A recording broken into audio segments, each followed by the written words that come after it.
Let's welcome in our morning guest. K. Subramaniam is now joining in, as well as T.S. Harihar. We'll have S.P. Prasad, as well as some of the other guests joining in. Ruchit Jain is also with us. Subra, let me start with you.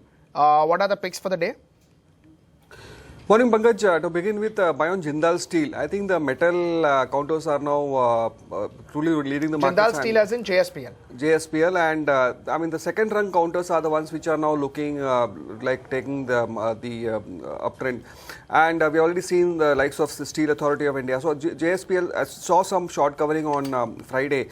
And probably could be heading for levels of 79. So one could keep a stop loss of 71, a buy there. Second one is Hindustan Bank. I think last week we saw some very good recovery in the banks. I think they are the ones I think to be watched out for any strong uptrend coming about in the market. I think very critical. Keeping that in mind, Hindustan Bank, I think merits as a buy. One could buy this for a possible target of 11.55, stop loss of 11.10. And non-FNO counter MCX now saw some pretty decent volumes on Friday, and clearly heading for a very strong breakout. And one could possibly, this is more of an accumulation candidate, but one could buy this for a possible target of 14 and 10. One could keep a stop loss of 1300. Right. Harihar, what are your calls for the day? Well, we have two mid caps and one large cap. The first is, of course, TVS Electronics, and TVS Elec is it's a very focused play on the digitization, which has been talked about a lot since demonetization. And stock has already rallied from about 120 to 200. I think even at these prices, it at least leaves about a 30% upside. So with a target of about 260, we are giving a buy on TVS Electronics. The second, of course, the large cap, which is PFC or Power Finance Corporation, where we believe it's a good play on a combination of pickup in loan book as well as low NPS. Plus, it's also a very good dividend yield story. Historically, it's always been and continues to be a good dividend yield story. So we have a target of about 160, 165 on Power Finance Corporation. The last is Hindustan Oil Exploration, HOEC, which is quoting at about 68, 69 now. With a new policy for smaller oil wells, I think HOEC could be a fairly large beneficiary of that. And with a target of about 85 in about 2 to 3 months, we are going long on HOEC too. Okay. So we've got picks from Mr. Harihar. Ruchit, what are your top picks? Yeah, good morning. We have a couple of buy calls from short-term trading perspective. The first is to go long on Mahindra & Mahindra. Although on Friday we saw some correction from its higher levels in the stock, but if we observe the daily and the weekly charts, firstly the stock is now trading around its weekly 200 SMA, which is acting as a quite decent support after this entire corrective move of last couple of months. Also around this 200 simple moving average in the weekly charts, if we observe at those levels, the stock prices have formed a morning star pattern on the daily charts and has given a positive momentum post that. So we have some reversal patterns forming in around this crucial support zone in the stock, which indicates that the downside in the stock, at least in near term, is very limited, and we should see a decent pullback move which should retrace the entire corrective move of last couple of months. So one can go long on Mahindra & Mahindra at current levels, keeping a stop loss below 1130, and we're expecting target around 1280 in about couple of weeks of time frame. And my second pick would be to go long in KTK Bank. From the mid-cap PSU space, this stock has been consolidating since last couple of weeks. However, the consolidation is taking place around its crucial support of 200 days moving average on daily charts as well. Also on the lower time frame charts, hourly charts, if we observe, then the prices seem to be giving a positive divergence on the momentum readings, and hence we are expecting a pullback rally in this stock too. Don't have very aggressive targets on the upside in KTK Bank, but with a stop loss below 101, one can go long for target of 115 next 2 weeks of time frame. All right. So Kotak Bank and M&M are picks from Ruchit. Ruchit, do you have a view on SBI? Some of the PSU banks have also done well with the market correction. They haven't fallen as much. What's your call on SBI? Well, overall, from short-term view, the stock is looking positive. Firstly, because if we observe this entire last 2 or 2.5 months, whatever correction has taken in the markets, this stock has rather stayed sideways. So we have not seen much corrective move in the stock. So one thing is positive, that the stock has shown a time-wise correction rather than price correction. So usually, whenever we see time correction in any of the stocks, the next up move tends to be much faster and much smoother. So even if we see last couple of weeks, the stock was consolidating in a very narrow range of 262, 265 on the higher side and 250 on the on the lower side. So on Friday, the prices have shown a good breakout of this range-bound trading action. So I think on the upside, 280 are the levels that the stock could test in short term. So today, since SGX is indicating a bit of soft opening, so even if we get an opportunity to buy the stock around 262, 263, that would be a good chance to go long on the stock. Keep a stop loss below 250 for target of 280. Right. Harihar, what do you do with something like a SBI, considering that they have sold their life insurance stake, or they are looking to, try and build in value of the insurance business? Or do you think markets has already factored that in after ICICI Prudential listing? No, in fact, I thought the valuation of SBI was a lot more flattering than I originally imagined, because I think they've got a valuation of about 40,000 crores for SBI Life. I think what's going to happen over the next few months is that a lot of these large PSU banks are going to look at ways to monetize their assets. So we just saw Central Bank selling the housing finance arm to Bank of Baroda. I think we are seeing SBI Life doing it. We could see a lot more of these banks trying to monetize their assets, and I think it's a very good move because SBI has used its network over a longer period of time. See, this gives you a certain kind of a benchmark valuation. Now, how much is SBI mutual fund worth, life worth? There is factors. There are so many group companies. I think once we have this stake sale in a lot of group companies, we should see the real value of SBI coming out. I've always believed that SBI market price really doesn't capture the sum of total parts of SBI. And I think this could be a beginning by which SBI's SOTP could get captured.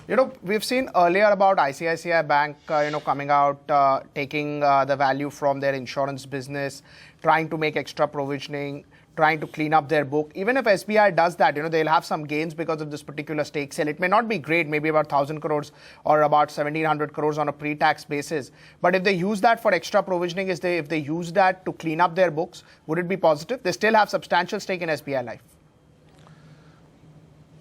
No, Pankaj, the way I look at it, the provision has to be made. I think there is no choice. Whether they do it in this quarter or the subsequent quarters is a different issue. But I think the provision has to be made.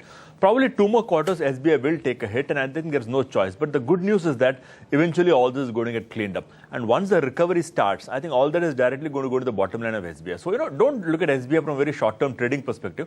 Take a 2-year perspective. I think SBI looks a great story from an SOTP point of view. Right. Just to revisit, what has happened in SBI. SBI has approved 3.9% stake sale in SBI Life. So that's what they have done, 1.95% each to KKR and Temasek.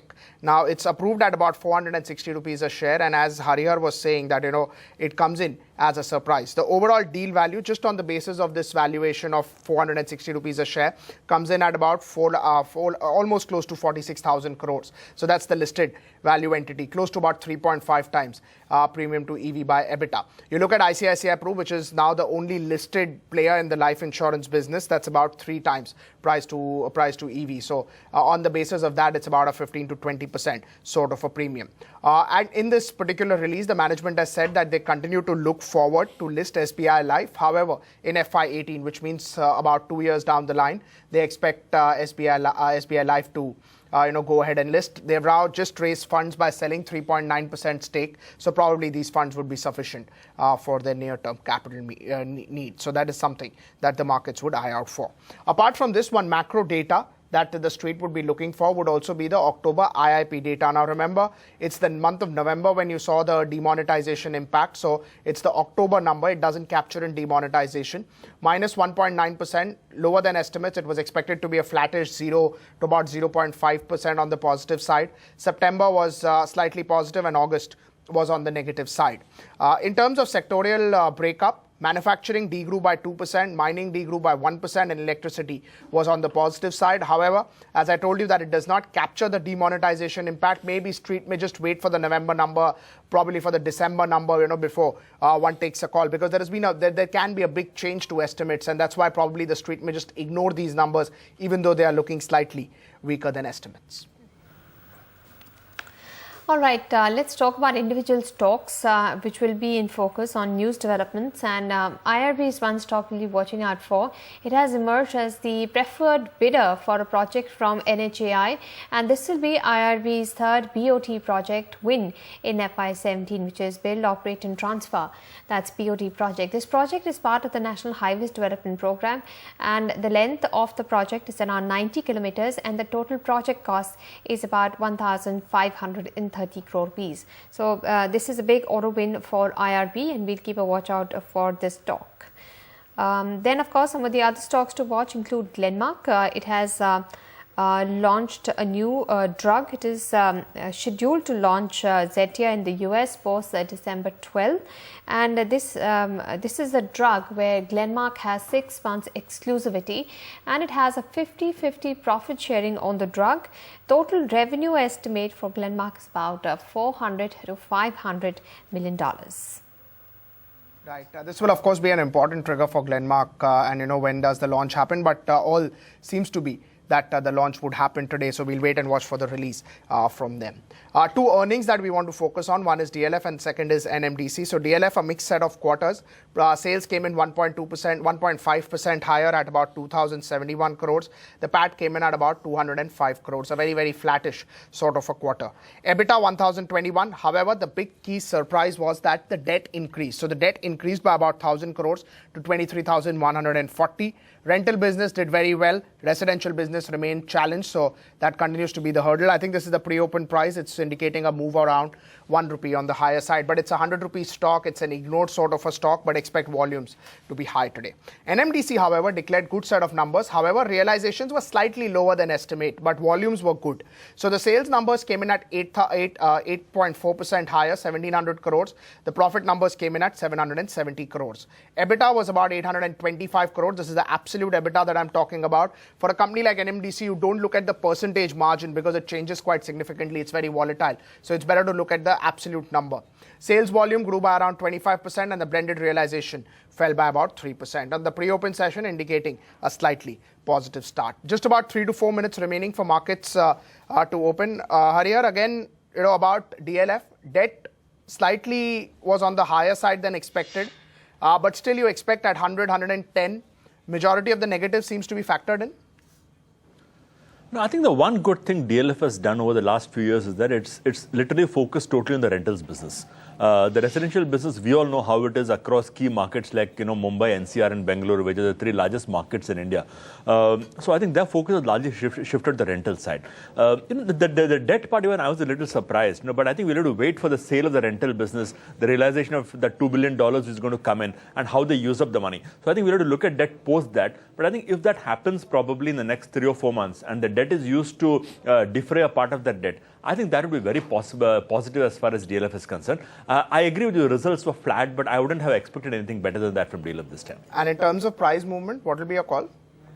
See, I still believe if you have a 6 months perspective, it's a good level to buy now. I think you should get back toward 140, 150 in the next 6 months.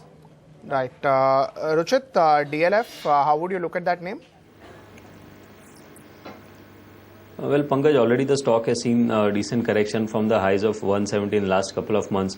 Now, if you observe the daily charts, then since 16th of November, that is almost 1 month, since last 1 month, the stock has been trading in this narrow range of 118 to 107, 108. So, from short-term trading perspective, the stock needs to close above the 118, which has not been crossed since almost last 1 month.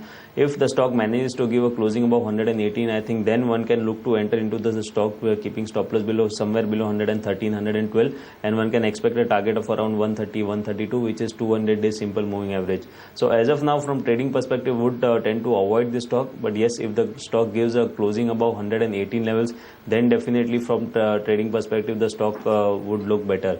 Rather from this space itself, I think one can also focus on Godrej Properties. Even this stock is trading in a highly oversold zone. The momentum readings are there, and the prices are right now trading around its rising trendline support.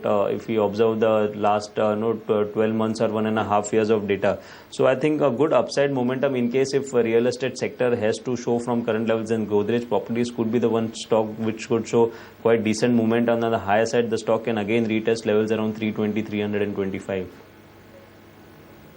Right. Subra, what will be your Nifty levels to watch out for quickly? We have 30 seconds for opening. Well, broadly, I think any levels above 83 and 83.25 should be the immediate hurdle. But today, of course, things do look a bit soft. So I think closer to levels of 81.90, 8200, we should see some good support coming about. Right. 81.90, 8200. That is the level where you expect some buying to come in. Let's just see about 15 to 20 seconds remaining for markets to opening. So we have a couple of results to react to. Some big news like Glenmark, SBI, because of their life insurance sale. All of these companies would be in focus. We should start getting the first prizes anytime soon. And we have the Fed meet this week. So how does the market go into that? Still 14th. So Wednesday evening or Thursday morning India time is when the markets would actually react to that. That's the first tick for you. SBI 268, 269. They have done a big insurance stake sale, about 4%, but that's being captured into the price. Tata Motors is down 1%. Hindalco is down 0.7. BHEL 128. Tata Steel about 428, 429. ITC 234, marginally on the lower side. Tata Motors DVR is down about 1%, and Infosys is down close to 1% or so, 977. HDFC Bank down about 1%. Sun Pharma blinking into red and green. Reliance Industries is down about 0.3%. Axis Bank is among the top losers, down close to about 2%, 449, 450 for Axis Bank. About 2 lakh shares traded plus, so it's getting in good volumes. Asian Paints is of course a big loser because of what's happening on the crude side, and that's why probably it's down. That's why it's down 1.5%. Similar would be the story with BPCL, maybe IOC, HPCL as well. When crude goes up, they have an inverse correlation with them.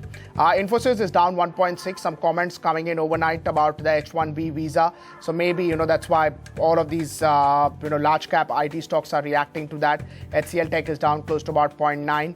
Ambuja Cement is down 1%. No particular reason for that. And let's just look at Nifty. So it's gone below the second resistance that we have, 8,215.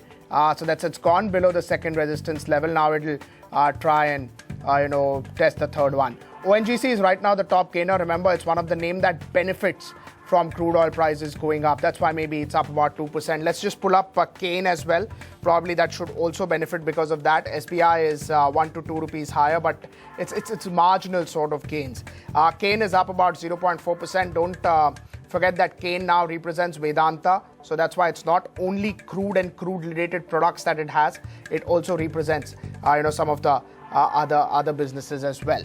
IRB Infra is up 2%. It's got a big order. It's a decent size order, and it's the third one coming in really a long time. So that probably comes in as a positive. Glenmark is about 914. Remember the big Jetia drug. It's the biggest drug in the history of Glenmark, which they are likely to launch today.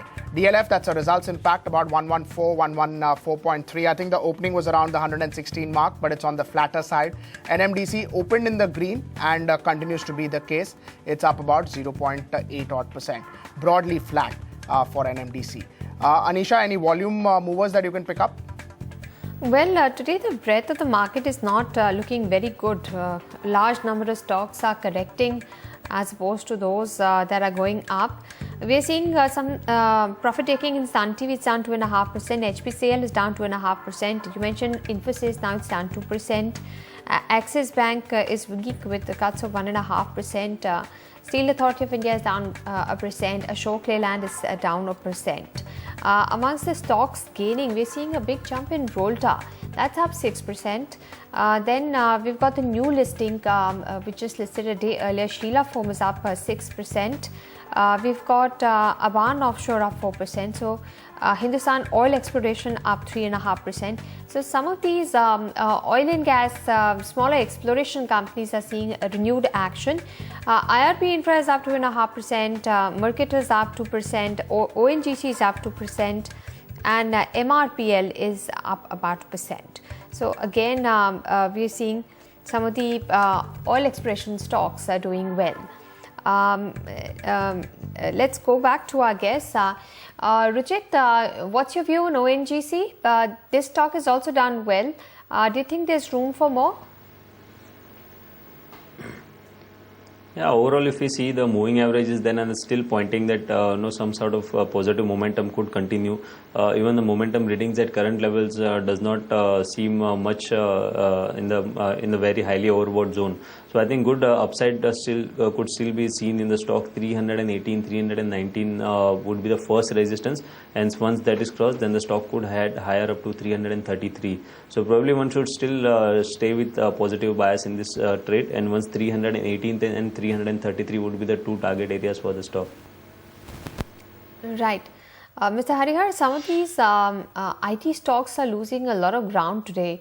Infosys is down 2%, Wipro is also down. What do you do with the IT heavyweights?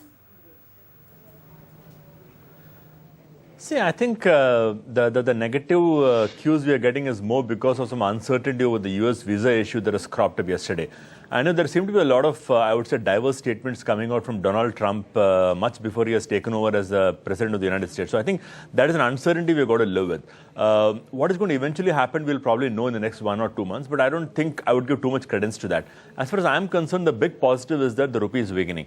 And at least what we are getting on the rupee front is that the rupee may eventually end up around 72 or 73 by end of 2017. So that would actually give a good leeway as far as the IT companies are concerned. And purely from that perspective, forget about margins, forget about top line growth, forget about bottom line growth. Purely from an INR perspective, I think IT definitely gives a lot of value at these prices. Okay, a lot of value in some of these leading technology names. Subra, today we're seeing IRB infrastructure is up 2.5%. But this stock is, having a lot of, it's having a tough time crossing 200 on a conclusive fashion. Do you think the consolidation for the stock may be over? Is it presenting a good buying opportunity? Well, broadly, I think it's a difficult call to take on IRB Infra. Of course, it belongs to a very promising sector, but the negative news flow sometimes takes a huge, creates a negative impact on the stock, and we already seen it cracking some very critical levels. So I would probably look to probably not accumulate, and maybe if one way to have a position, maybe exit around 205 and then wait and watch how things pan out.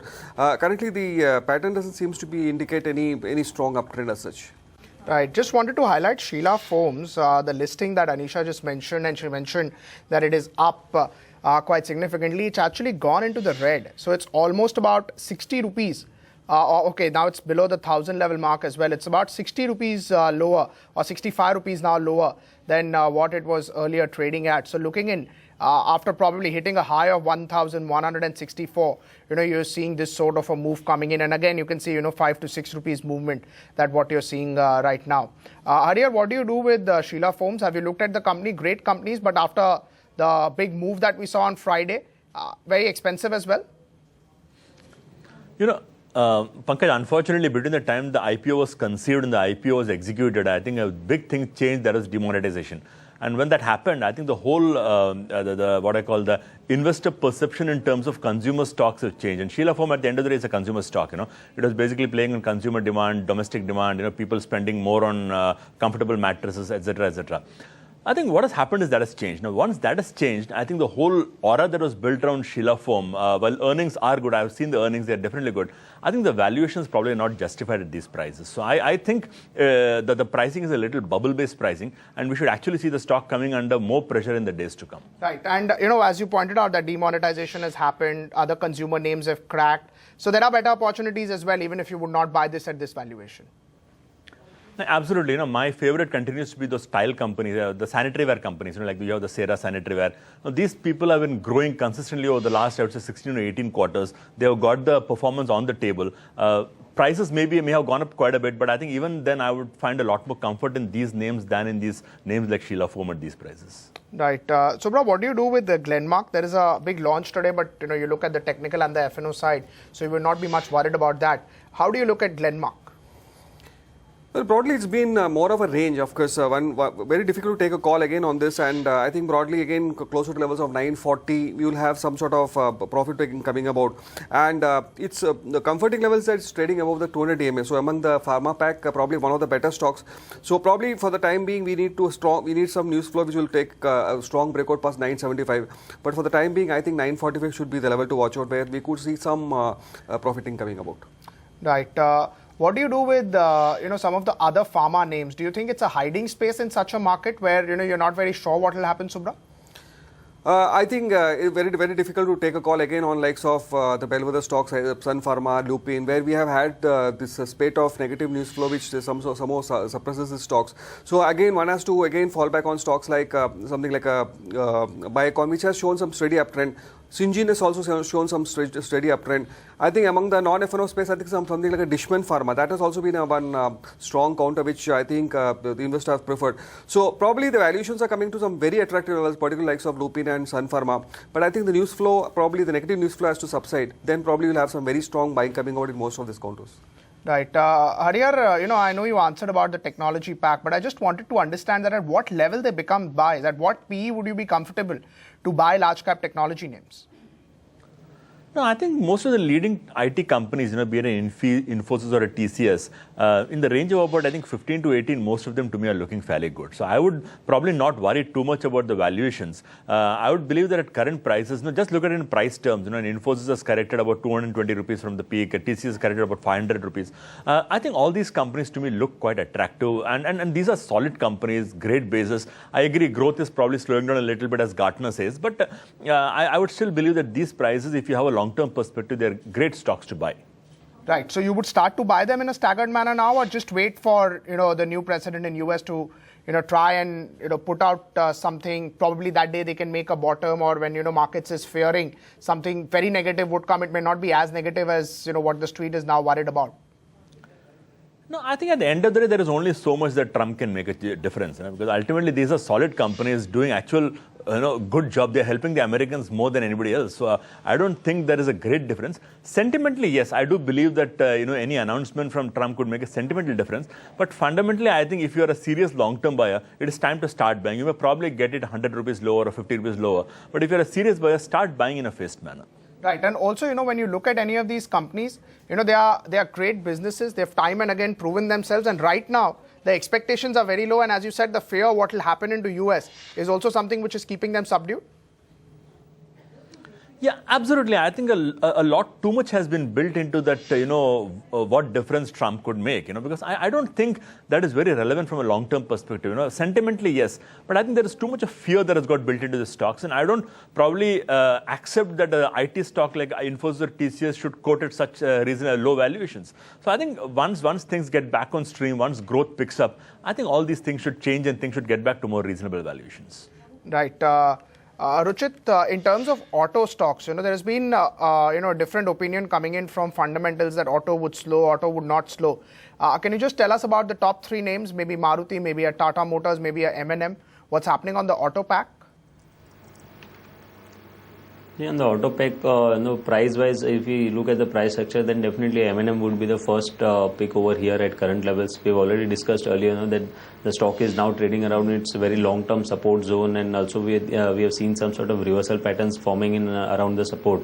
So I believe the downside is very limited in the stock, and on the higher side, the stock in fact could surprise by posting quite good returns than what the stock is right now trading at. So M&M would be the first pick amongst the auto pick. Apart from that, one needs to be very stock specific. We don't I don't think that at least in near term the entire sector would give a major upside move or even downside momentum. Tata Motors or Tata Motors DVR would be other stock which one can look from a short-term trading perspective, because even this stock is trading around its long-term support zone. We have not seen the stock going below 420 since quite a long time, and even in recent correction, Tata Motors have again took support near 420, 425 zone. So we may see some consolidation up in a broad range of 420 to 480. Now, since the stock has tested the lower end of the range, the prices could now head towards higher end of the range, which is around 480, 490 range. So amongst the auto pack, these are the two names which one could focus on, M&M as well as Tata Motors. Okay, M&M and Tata Motors, bullish on both these auto counters. Mr. Harihar, what do you do with stocks like Hindalco and Vedanta? Vedanta saw a strong breakout last week, but Hindalco seems to be getting a little tentative between 180 185. Do you think some of these metal stocks could see some consolidation, if not a big correction? I'm not too sure of Hindalco. I think probably the stock has run a little ahead of itself. But I would still believe there's a lot more steam in stocks that are into the copper and the steel space, and especially the likes of a Vedanta, the likes of a Tata Steel, JSW Steel, which I think Subra was referring to some time back. I think what's interesting about these stocks is that as far as steel is concerned, the big worry about Chinese dumping has been addressed partially by this MIP. So I think that will continue to be a positive as far as Indian steel companies are concerned. You look at the PMI data, you look at the IIP data, steel is one sector that is showing a consistent increase in output. The other, of course, is stocks in the copper space, and copper has seen a phenomenal rise in demand. Copper price is up 22% in the last 1.5 months. So I think that is the second space to look at. So I would probably focus on these two rather than the aluminum space. All right, so you like steel and copper-based companies more than aluminium. Rujit, what do you do with stocks like Axis Bank? Axis Bank is down 2%. I remember previously when you had spoken with us, I think a week ago, you said that it presents a good buying opportunity and it could head towards 500 rupees a share. Do you still hold that view, or have things changed? Yes, definitely, the downside in the stock, even from current levels, seems to be very limited. I think if you observe the weekly charts, then the moment the uptrend had started in February 2014 in the stock, that was a time when weekly 200 days of SMA, the stock gave positive crossover from. And since then, on every corrective dip, we have seen that weekly 200 SMA has acted as very good support. That level is somewhere coming around 410 to 420 range. So I think even on the lower side, if the stock corrects from current levels, so probably it could go down towards 420, 410 range.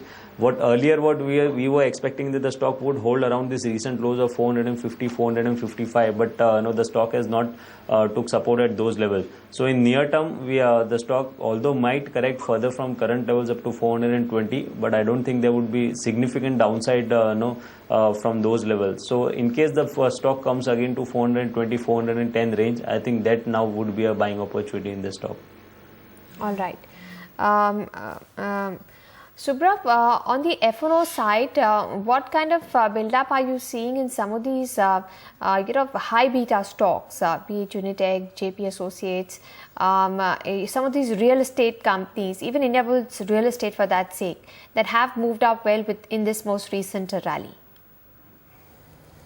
Well, as for the real estate package is concerned, I think they are in some sort of a recovery mode, but a very weak recovery post the demonetization, I think, announcements. They were the ones which were the worst affected.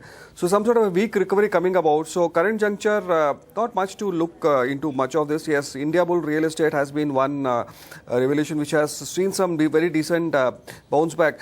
But again, closer to levels of 73, 74, you'll have some good resistance coming about. But broadly, I think a space, one has to wait for it to settle down before taking any strong buying call in this space. Right. Harihar, you mentioned about TVS Electronics. Now, since demonetization, this is a stock which has done very well. Can you just tell us what is the thought process after demonetization? Despite a 20-30% move that we've already seen, why would you want to buy this? No, both in terms of hardware and software, this is one company that is focused largely on the digital space, digitization of money, digitization of payments, the software that manages the bridge which digitizes payments. I think TVS Electronics is actually present in a lot of these areas. So see, we do believe that whatever eventually happens because of demonetization, the shift towards digital, we believe, is here to stay. And, we have seen the growth in Paytm accounts. We have seen the number of free charge accounts that have got opened. We have seen the way digital wallets have moved. I think the trend is very clear that whatever happens via demonetization, the trend towards digital seems to be clear and seems to be here to stay. And the big beneficiary, I think, could be TVS Electronics. So while we have a kind of an unlimited target on the stock as far as the long term is concerned, we are having a short-term target of over 30%, which we believe is the immediate visibility we can see in the next 1 quarter. Right. How is it a digital beneficiary? I mean, what sort of services do they offer? See, they are into both digital software and into digital hardware. While they don't manufacture those boxes, they make a lot of parts and software that go into this digitization of money. Right. So any sort of uptake in the boxes, any sort of uptake in the usage of cards, usage of apps to pay money, the company would directly benefit. Absolutely, absolutely. Right. And any idea on valuation? As you said that target right now is unlimited or at infinite because the EPS projections are very difficult to make. So how would you value this company? How would you look? Buy on decline should be the strategy. Any level which you're looking at, or any PE ratio, any benchmark that you would be keeping? See, at this point of time, I think PE ratios may not be too relevant, because where earnings will go, we don't yes, know. I think the problem is that earnings could suddenly see a massive increase. The growth in earnings could see a massive increase. So I think PEs may not be a very relevant parameter. I think what we should look at is we should look at this stock more as a macro play on digitization, and keep buying the stock. I'm not saying it couldn't go down. Probably you could get it 10% lower. Doesn't make a difference. I think keep buying the stock. Over the next 3 to 6 months, you will see the visibility in the price. And I think probably from a long term, if the company gets its strategy right, it could be a great multi-bagger from a long-term perspective. Right. Ruchit, any view on TVS Electronic? It's only a cash name. Yeah, the stock probably has been forming this high top, high bottom structure since last 15-20 days. But if we look at the purely from fresh entry point of view, then the risk reward ratio definitely from current levels won't be that favorable. As per the reciprocal retracements, the next resistance for the stock would coming around somewhere around 220, 222 mark. And the stop losses, if we enter at current levels, would be somewhere below 180. So the risk reward ratio won't be that favorable for fresh entries. But if anyone is still holding the stock, then I think it's better to continue to hold as far as the trend is up. Right. Thank you so much, gentlemen, for joining us this morning. But just before we go, Subra, let's start with you. Any disclosures? Well, broadly the same views we have given to our clients, such, and but I don't have any personal holdings in them. Right. Harihar, we've spoken about a lot of stocks. Any disclosures? See, PFC is one stock I have, but I think the other stocks you can safely assume that we would have spoken about it to our clients. Ruchit, finally, disclosures for you. I don't personally hold in any of the stocks that we have discussed, but both the recommendations, M&M and KTK Bank, which I have given, have been already recommended to our clients. Thank you so much, gentlemen, for taking out time for us.